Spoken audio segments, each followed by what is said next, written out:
3 मार्च 2024, Howrah station, platform number 9। Inspector Vikram Chaudhary ने station के सीसीटीवी फुटेज को 5 बार देखा। 11:30 बजे सियालदापुरी एक्सप्रेस, कोच S7, एक लड़की 19 से 20 साल की, ब्लू सलवार कमीज, छोटी सी बैग, अकेली, नर्वस। हर 30 सेकंड्स में प्लेटफॉर्म देख रही थी जैसे किसी का वेट कर रही हो। 11:47 पर ट्रेन चली, लड़की गई और फिर डिसअपीयर्ड, लिटरली। मैं हूं अंकुर अरमाम और आज जो कहानी मैं बताने जा रहा हूं वो शुरू होती है एक मिसिंग पर्संस रिपोर्ट से, पर खत्म होती है एक ऐसी जगह जहां 200 से ज्यादा लड़कियां मिसिंग थी, लीगली, ऑफिशियली, डिलिबरेटली। यह है द कोलकाता कनेक्शन।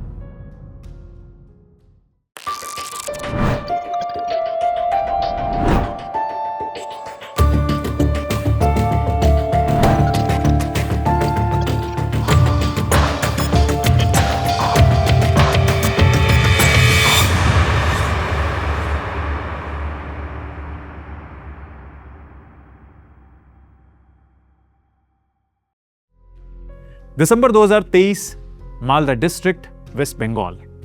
छोटे से गांव में मीरा देवी रहती थी, विडो, 2 बेटियां। बड़ी बेटी अंजलि 22 साल की थी, ग्रेजुएट, घर पर बैठी थी क्योंकि कोई जॉब नहीं मिला। छोटी बेटी स्कूल में, पॉवर्टी लाइन के नीचे वाली फैमिली, गवर्नमेंट राशन पर डिपेंडेंट। एक दिन गांव में एक वेल ड्रेस्ड लेडी आई, नाम सीमा बेगम। कोलकाता से थी, प्लेसमेंट एजेंसी चलाती थी। विलेज मीटिंग में बोली, कोलकाता में हाउसमेट की बहुत डिमांड है। अच्छे घर, 8,000 से 10,000 सैलरी, फूड और स्टे फ्री। एजुकेटेड लड़कियां चाहिए जो थोड़ा इंग्लिश बोल सकें। मीरा देवी के कान खड़े हुए। अंजलि एजुकेटेड थी, थोड़ा इंग्लिश आता था। 10,000 पर मंथ मतलब फैमिली की पूरी इनकम डबल। उसने सीमा से बात की। सीमा ने प्रॉमिस किया, मैं खुद गारंटी देती हूं, अच्छा घर मिलेगा, सेफ रहेगी। 5 जनवरी 2024, अंजलि कोलकाता के लिए निकली। सीमा ने ट्रेन टिकट दिया, एड्रेस दिया और एक कॉन्टैक्ट नंबर। कोलकाता पहुंच के फोन करना, वहां से पिकअप हो जाएगी। मीरा ने अपनी बेटी को विदाई दी। सपने थे आंखों में, पैसे आएंगे, घर की हालत सुधरेगी, पर अंजलि का फोन नहीं आया। ना उस दिन, ना अगली सुबह। 1 हफ्ते तक वेट किया मीरा ने। फिर सीमा के नंबर पे कॉल किया, फोन स्विच ऑफ। विलेज में गई जहां सीमा आई थी, उसको दोबारा किसी ने देखा नहीं। 15 जनवरी को मीरा देवी मालदा पुलिस स्टेशन गई, कंप्लेंट फाइल कराई। मेरी बेटी कोलकाता गई थी काम के लिए, अब गायब है। लोकल पुलिस ने केस रजिस्टर्ड किया, पर इंटरेस्ट नहीं था। वो बोले, मैडम, कोलकाता बड़ा शहर है, लड़की वहां कहीं और कुछ और काम कर रही होगी, थोड़ा वेट करो। पर मीरा ने वेट नहीं किया। वो कोलकाता गई, हर पुलिस स्टेशन घूमती रही, हर शेल्टर होम चेक किया, कुछ नहीं मिला। फरवरी तक थक गई, हार गई, घर वापस आई। और यही वो पॉइंट था जहां नॉर्मली कहानी खत्म हो जाती है। एक missing person case countless similar cases के बीच खो जाता है, पर इस बार थोड़ा डिफरेंट हुआ क्योंकि मालदा एसपी ऑफिस में एक यंग आईपीएस ऑफिसर था जो फाइल्स पढ़ने का शौक रखता था, इंस्पेक्टर विक्रम चौधरी। 28 फरवरी को विक्रम के डेस्क पे 3 मिसिंग पर्संस फाइल्स आईं। 3 अलग अलग गांव से, 3 अलग अलग लड़कियां, पर कॉमन पैटर्न था। सब कोलकाता हाउसमेट जॉब के लिए गई थी, सब एक प्लेसमेंट एजेंसी के थ्रू गई थी और सब की सब गायब। सर, ये कोइंसिडेंस नहीं लग रहा, विक्रम ने अपने सीनियर को कहा। 3 केसेस, सेम पैटर्न, कुछ तो चल रहा है। सीनियर बोला, विक्रम बेटा, कोलकाता से हर महीने 50 लड़कियां जाती हैं जॉब के लिए, उनमें से 5-10 घर वापस नहीं आती। ये तो नॉर्मल है, टाइम वेस्ट मत करो। पर विक्रम ने फाइल बंद नहीं की। मार्च फर्स्ट वीक में वो कोलकाता गया, personally Sealdah station, Howrah station, दोनों जगह सिक्योरिटी से बात की, सीसीटीवी फुटेज मांगी लास्ट 60 डेज की, और फिर पैटर्न दिखने लगा। जनवरी फरवरी में 23 लड़कियां ट्रेन से उतरी थी, सिमिलर प्रोफाइल की, 18 से 25 की एज, छोटे बैग्स, अकेली प्लेटफॉर्म पे वेट करती हुई सब एक स्पेसिफिक एरिया में पिकअप हुई। White van, no number plate. जब सीसीटीवी से वैन को ट्रैक किया तो वो जाती थी टांगड़ा एरिया में। फिर सिग्नल लॉस्ट। 5 मार्च को विक्रम ने फॉर्मल इन्वेस्टिगेशन रिक्वेस्ट डाली वेस्ट बंगाल पुलिस को।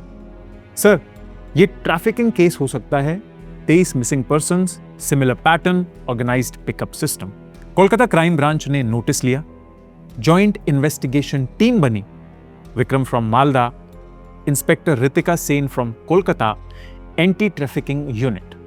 दोनों अलग अप्रोच वाले ऑफिसर्स, विक्रम मेथोडिकल और पेशेंट, रितिका एग्रेसिव और क्विक। रितिका का फर्स्ट मूव अंडरकवर। उसने अपनी जूनियर कांस्टेबल प्रिया को विलेज भेजा विक्टिम बनने के लिए। Fake identity, fake background. Plan यह था कि अगर सीमा बेगम या कोई और एजेंट आए तो प्रिया ट्रैप में जाए और पुलिस फॉलो करे। 15 मार्च को एक लेडी आई विलेज में, नाम था Maya Das. Same pitch, Kolkata housemate jobs, good salary, safe environment. Priya ने इंटरेस्ट दिखाया। माया ने डिटेल्स नोट की, फोटोज ली। नेक्स्ट वीक तुम्हें कॉल करूंगी, तब कोलकाता आना, उसने बोला।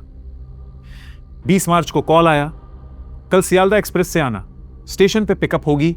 पुलिस रेडी थी। ट्रैकिंग डिवाइसेस प्रिया के बैग में, ईयरपीस फॉर कम्युनिकेशन और प्लेन क्लोथ्स टीम फॉलो करने के लिए। 21 मार्च प्रिया ट्रेन से उतरी, प्लेटफॉर्म पे वेट करा।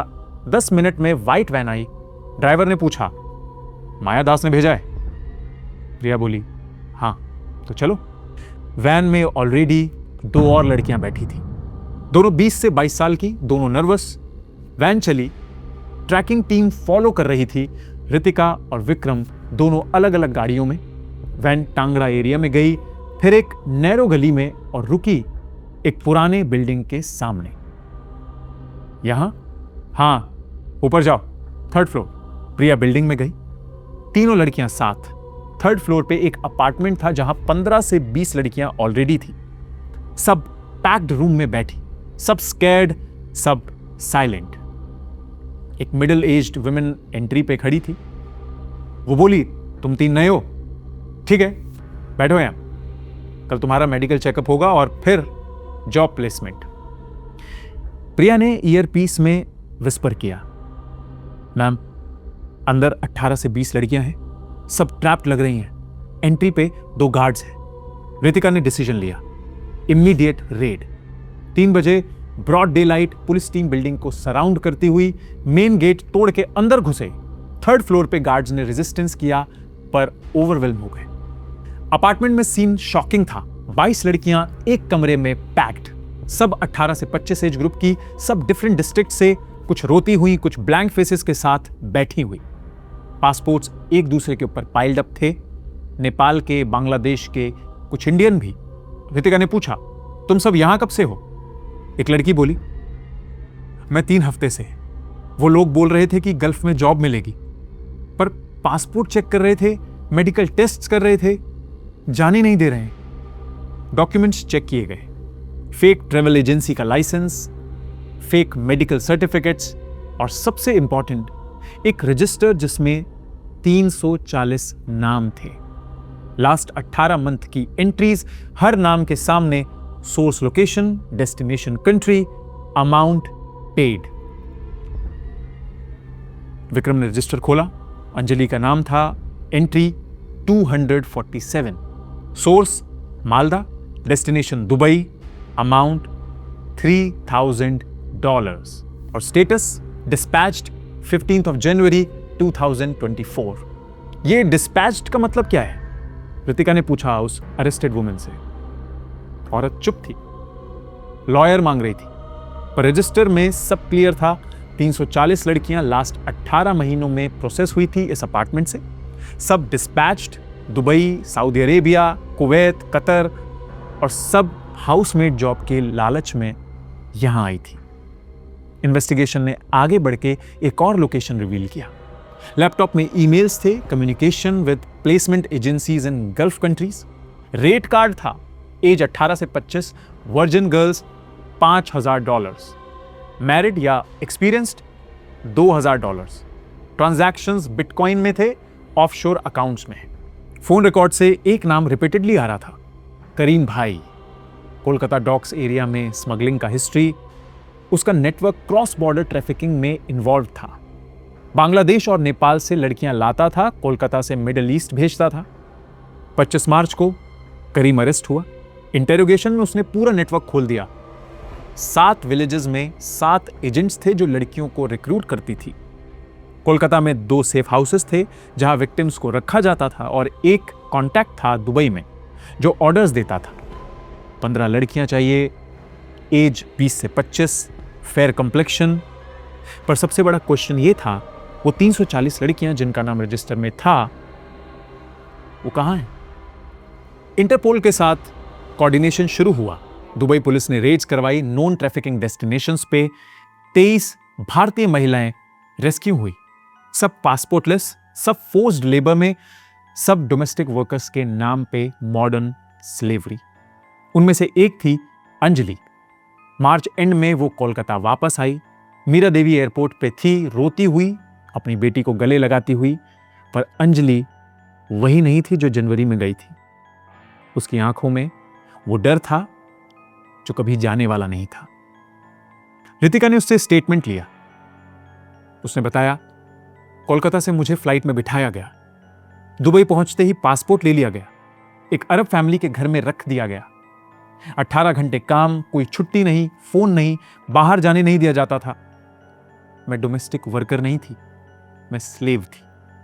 पर 340 में से सिर्फ 23 रेस्क्यू हुई और बाकी की 317, कुछ की मौत हो चुकी थी, एक्सीडेंट्स, सुसाइड, इलनेस, और कुछ अभी भी फोर्स्ड लेबर में थी डिफरेंट कंट्रीज में, और कुछ का कोई ट्रेस नहीं था। जून 2024, चार्जशीट फाइल्ड, 11 अक्यूज्ड अरेस्टेड। करीम मास्टरमाइंड, माया दास और 5 और विलेज एजेंट्स रिक्रूटर्स, अपार्टमेंट वाली women Nasreen safe house operator, 2 travel agents fake documents, 2 Dubai contacts buyers. System कैसे काम करता था? विलेज एजेंट्स पुअर फैमिलीज को टारगेट करती थी, widows, single mothers, struggling families. Housemaid job का लालच देती थी, कोलकाता ले जाती थी, वहां सेफ हाउस में रख देती थी, मेडिकल टेस्ट्स कराती थी, डॉक्यूमेंट्स प्रिपेयर करती थी, फिर दुबई या गल्फ कंट्रीज में डोमेस्टिक वर्कर वीजा पे भेज देती थी। डेस्टिनेशन पे स्पॉन्सर्स पासपोर्ट ले लेते थे, फ्रीडम खत्म हो जाती थी, विक्टिम्स फोर्स्ड लेबर में चले जाते थे। 16 से 18 घंटे काम, no days off, physical abuse, sexual exploitation. Escape impossible था क्योंकि पासपोर्ट नहीं था ना, लोकल लैंग्वेज नहीं आती थी, कहां जाए पता नहीं था। पैसा कैसे बनता था? पर विक्टिम 2000 से $5000, डिपेंडिंग ऑन एज और प्रोफाइल। 340 विक्टिम्स इन 18 months, अप्रॉक्सीमेटली $10 लाख का प्रॉफिट। नेटवर्क वाइड था, बांग्लादेश बॉर्डर से रिक्रूटमेंट, नेपाल से भी कुछ cases, Kolkata transit hub, middle east final destination. System इतने टाइम तक कैसे चला? क्योंकि विक्टिम्स पुअर बैकग्राउंड से थे, फैमिलीज को पता नहीं चलता था ट्रैफिकिंग क्या होता है। अगर कंप्लेंट भी करते थे तो लोकल पुलिस एक्शन नहीं लेती थी, इंटरस्टेट कोऑर्डिनेशन नहीं था, इंटरनेशनल कोऑपरेशन मुश्किल था, और सबसे इंपॉर्टेंट डिमांड था मिडिल ईस्ट में चीप डोमेस्टिक लेबर। स्टोरी, दिसंबर 2024, विक्रम और रितिका दोनों एंटी ट्रैफिकिंग टास्क फोर्स में परमानेंट पोजीशंस पे हैं। इन्वेस्टिगेशन एक्सपेंड हुई, 7 और स्टेट्स में सिमिलर नेटवर्क्स ट्रैक हो रहे हैं। 340 विक्टिम्स थे इस एक नेटवर्क में, पर पूरे ईस्ट इंडिया में कितने नेटवर्क्स हैं?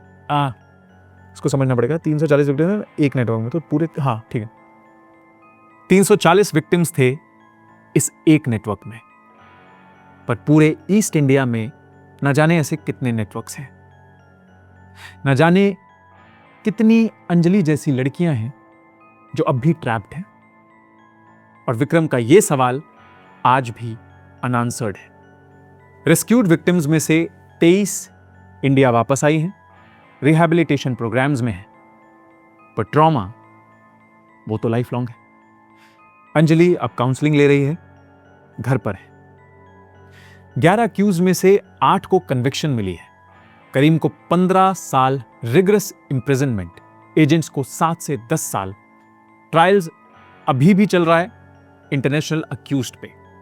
2024 में कोलकाता से एक ट्रैफिकिंग रैकेट बर्स्ट हुआ।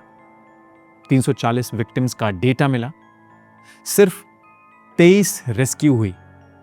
सिंपल मैथ है, 317 अभी भी मिसिंग है, या डेड है, या ट्रैप्ड है। यह कहानी शुरू हुई थी एक मिसिंग पर्सन रिपोर्ट के साथ।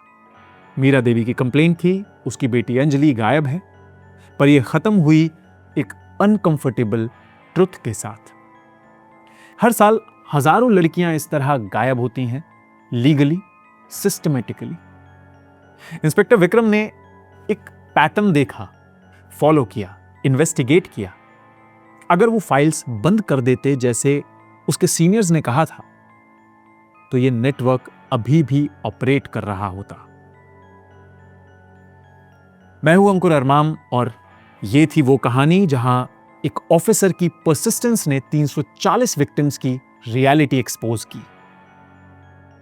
पर एक सवाल है, और सवाल ये है, कितने और नेटवर्क्स हैं, कितनी और अंजलि है जो वेट कर रही है रेस्क्यू होने का? क्योंकि जब तक डिमांड है, सप्लाई तो होगा। जब तक गरीबी है, एक्सप्लॉयटेशन तो होगा। और जब तक अवेयरनेस नहीं है, विक्टिम्स बनती रहेंगी।